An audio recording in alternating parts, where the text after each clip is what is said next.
Vous vous êtes engagé à respecter la règle du zéro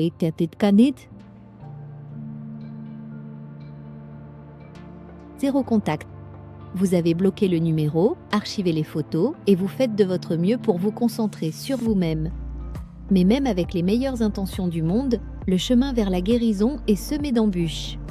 Vous essayez tant bien que mal d'aller de l'avant, mais vous commettez peut-être des erreurs subtiles mais dévastatrices qui sabotent secrètement vos progrès.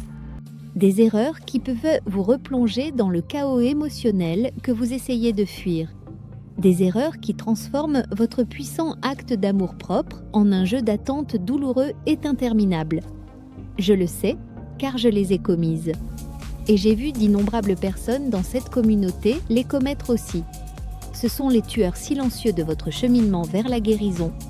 Ce sont les échappatoires que nous essayons désespérément de trouver pour nous sentir proches de Dentrex, même si nous savons que nous ne devrions pas.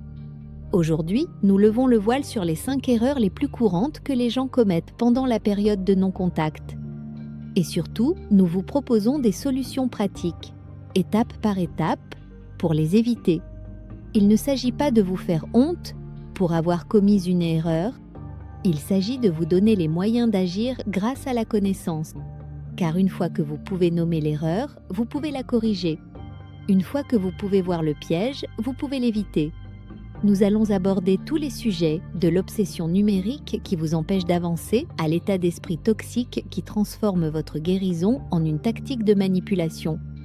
Nous parlerons de la plus grande erreur de toutes, celle qui réduit à néant des semaines de progrès en un seul instant. Et nous vous montrerons comment transformer ces inévitables dérapages en moments puissants d'autocorrection. Si vous voulez que votre période de non-contact soit une véritable transformation, une période de croissance authentique et pas seulement une pause dans votre souffrance, alors vous devez connaître ces 5 erreurs. Votre paix, votre clarté et votre avenir en dépendent. Alors plongeons-nous dans le vif du sujet et assurons-nous que vous ne sabotez pas votre propre succès. La musique d'introduction s'estompe. Soyons honnêtes, le no-contact est incroyablement difficile. Il va à l'encontre de tous les instincts de votre cerveau à ce moment-là, en particulier le besoin chimique de revoir votre ex. En raison de cette intensité, les erreurs ne sont pas un signe d'échec, mais une preuve que vous êtes humain. La clé est de les reconnaître rapidement et de corriger le tir. Nous avons identifié 5 erreurs fondamentales qui peuvent complètement compromettre votre guérison. Les éviter fait la différence entre une transformation réussie et une guérison douloureuse et prolongée. La première erreur, et la plus courante, est celle du harceleur secret. Il s'agit de vérifier constamment leurs réseaux sociaux, d'actualiser de manière obsessionnelle leur statut, vu pour la dernière fois, ou d'essayer plonger dans les profils de leurs amis. Vous pensez simplement recueillir des informations, mais en réalité, vous faites 2 choses. Premièrement, vous donnez à votre cerveau une petite dose addictive de dopamine, ce qui renforce la dépendance chimique. Deuxièmement, vous invitez des déclencheurs émotionnels dans votre vie, rouvrant constamment la blessure. Solution: mettez en place une cure de désintoxication numérique. Si vous ne l'avez pas déjà fait, désactivez leur story, archivez vos photos partagées et envisagez un jeûne temporaire des réseaux sociaux. Si vous devez vérifier, utilisez l'ATT ou règle d'1 minute. Accordez-vous 1 minute pour vérifier, puis faites immédiatement une activité physique comme une planche ou un wall sit. Associez la douleur du harcèlement à la douleur de l'exercice physique. La deuxième erreur est le jeu de l'attente. C'est lorsque vous mettez toute votre vie en suspens, croyant secrètement que le but du no-contact est d'attendre que votre ex vous recontacte. Vous ne vous lancez pas dans ce nouveau passe-temps, vous ne sortez pas avec vos amis et vous ne vous concentrez pas sur votre carrière parce que vous êtes mentalement en veille. Cet état d'esprit est toxique car il maintient votre ex au centre de votre univers. Solution: concentrez-vous plutôt sur votre épanouissement personnel. Le but du no-contact est de vous retrouver vous-même. Dressez une liste d'objectifs qui n'ont absolument rien à voir avec votre ex. Un objectif de remise en forme, un objectif professionnel, un objectif personnel. Chaque jour, mesurez votre réussite à l'aune de vos progrès vers vos objectifs, et non en fonction du silence ou de l'activité de votre ex. La troisième erreur consiste à adopter un état d'esprit manipulateur. Il s'agit d'utiliser le no contact comme une tactique, une stratégie pour que votre ex vous regrette et revienne vers vous en rampant.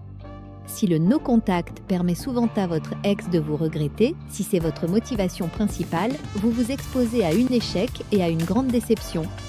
Vous laissez toujours votre ex contrôler votre état émotionnel.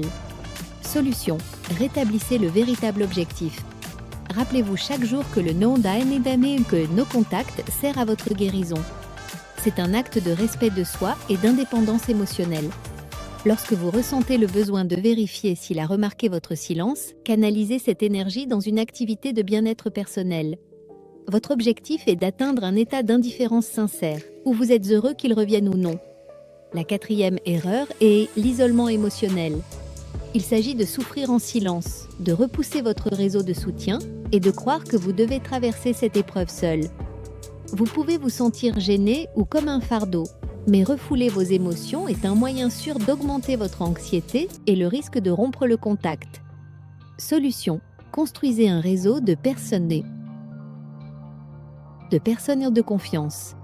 Identifiez 2 ou 3 amis ou membres de votre famille en qui vous avez confiance et qui vous soutiennent sans cesse et ne vous jugent pas. Soyez honnête avec eux au sujet de vos difficultés. Créez avec eux une règle, pas de discussion sur l'ex, en vous accordant seulement un court moment pour vous défouler, puis en orientant immédiatement la conversation vers vos objectifs personnels ou un sujet amusant. La 5e erreur consiste à tomber dans le piège de l'amitié instantanée. Cela se produit lorsque votre ex vous contacte avec un message décontracté et sens fort, une miette de pain, et que vous sautez sur l'occasion d'être amis juste pour le garder dans votre vie. Cela empêche une véritable guérison et vous maintient dans l'espoir d'une réconciliation. Solution: le test de l'indifférence. Avant d'accepter toute forme de contact, posez-vous la question suivante. Si mon ex commençait à fréquenter quelqu'un d'autre demain, pourrais-je le supporter sans souffrir émotionnellement? Si la réponse est non, vous n'êtes pas prêt pour l'amitié. Maintenez le silence radio jusqu'à ce que vous puissiez vous sentir véritablement indifférent à sa vie amoureuse. Si les 5 erreurs que nous venons d'évoquer sont courantes, la plus grave de toutes est la rupture. Rompre le silence radio, même pour une raison apparemment innocente, inonde ses anciens circuits neuronaux de renforcement, réduisant à néant, en un instant, des semaines de progrès. C'est comme si un toxicomane en voie de guérison prenait une dose. Solution: le redémarrage immédiat. Si vous faites une erreur, ne vous apitoyez pas sur votre sort. Pardonnez-vous immédiatement, reconnaissez votre erreur et recommencez à zéro dès cet instant précis. N'attendez pas le lendemain. Dès que vous réalisez votre erreur, c'est votre nouveau jour 1, soyons pragmatiques à propos des indices. Votre ex vous envoie un SMS. « Salut, comment vas-tu » ou « As-tu vu le film dont nous avons parlé ?» C'est un test. Elle vérifie si vous êtes toujours disponible.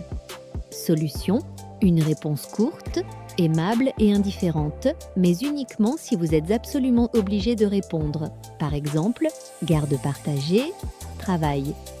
Une réponse simple et sans émotion, telle que « Je vais bien, merci »,« J'espère que toi aussi », puis un silence immédiat. Ne posez pas de questions.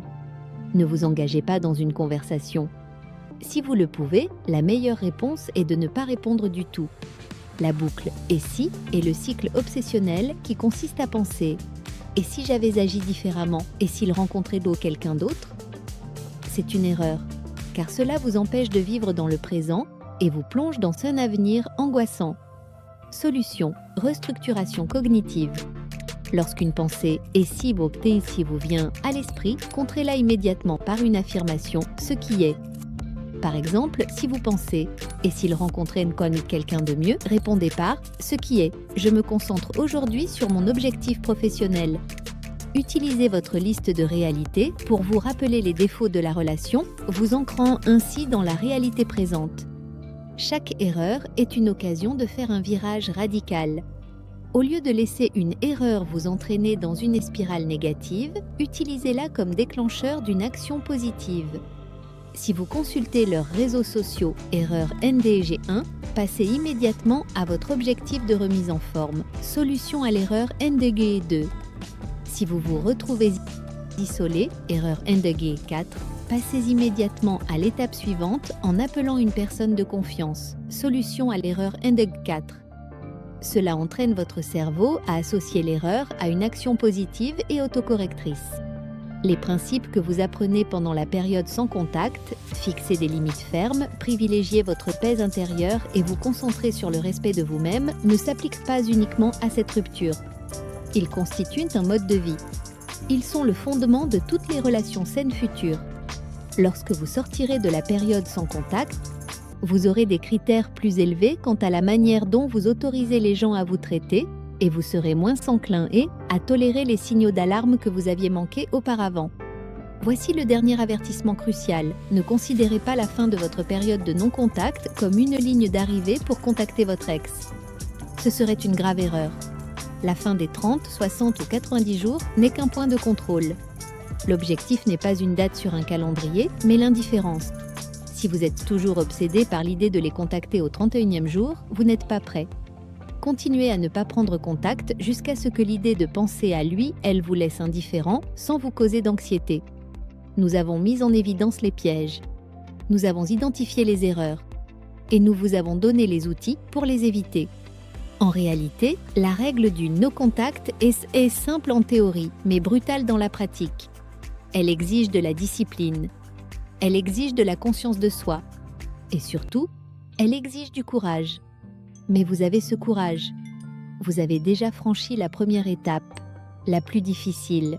Vous avez choisi de guérir. Maintenant, vous devez protéger ce choix. Vous devez protéger votre paix comme un trésor. Chaque fois que vous résistez à l'envie de traquer l'autre, vous gagnez. Chaque fois que vous choisissez d'aller à la salle de sport plutôt que d'attendre près du téléphone, vous gagnez. Chaque fois que vous choisissez le respect de vous-même plutôt qu'une miette d'attention, vous gagnez. Ces petites vieilles victoires sont celles qui construisent votre nouvelle personnalité. Elles sont les briques de vos nouvelles fondations inébranlables. Ne laissez pas les 5 erreurs dont nous avons parlé aujourd'hui vous voler votre victoire. Ne laissez pas le harceleur secret vous enchaîner au passé. Ne laissez pas l'attente mettre votre belle vie en pause. Ne laissez pas la manipulation mentale dévaloriser votre estime de soi. Ne laissez pas l'isolement émotionnel vous convaincre que vous êtes seul. Et ne laissez pas le piège de l'amitié instantanée vous ramener dans un cycle de souffrance. Vous n'êtes pas un pion dans un jeu, vous êtes l'architecte de votre propre avenir. Et cet avenir est radieux, il est riche et il vous appartient entièrement. Si vous avez commis l'une de ces erreurs, ce n'est pas grave. Pardonnez-vous. Respirez profondément et recommencez à zéro dès maintenant. La puissance du Power Pivot réside dans le fait que vous pouvez toujours choisir de recommencer. Votre cheminement vers la guérison n'est pas une ligne droite, c'est une spirale de croissance. Et chaque fois que vous corrigez une erreur, vous montez dans la spirale. Vous ne faites pas que survivre au no-contact. Vous le maîtrisez. Vous apprenez la leçon la plus précieuse de toutes, que vous êtes suffisant et par vous-même. Que votre bonheur ne dépend pas d'une autre personne, que votre paix n'est pas négociable. Cette période de silence n'est pas une punition, c'est un sanctuaire. C'est l'espace sacré où vous passez d'une personne brisée à une personne invincible. Alors, avancez avec cette connaissance. Soyez vigilant, soyez gentil avec vous-même et protégez farouchement votre guérison. La meilleure vengeance est votre succès massif et indéniable. Et ce succès commence par éviter ces 5 erreurs. Merci d'avoir regardé. Si cette vidéo vous a apporté la clarté dont vous aviez besoin, n'hésitez pas à cliquer sur « J'aime » et à vous abonner. Votre soutien nous aide à toucher davantage de personnes qui ont besoin d'entendre ce message. Et dans les commentaires ci-dessous, dites-moi, quelle erreur vous engagez-vous à corriger aujourd'hui? Partagez votre engagement. Assumez vos responsabilités. Nous sommes tous là pour vous soutenir. Maintenant, allez protéger votre paix intérieure. Votre futur dépend de vous.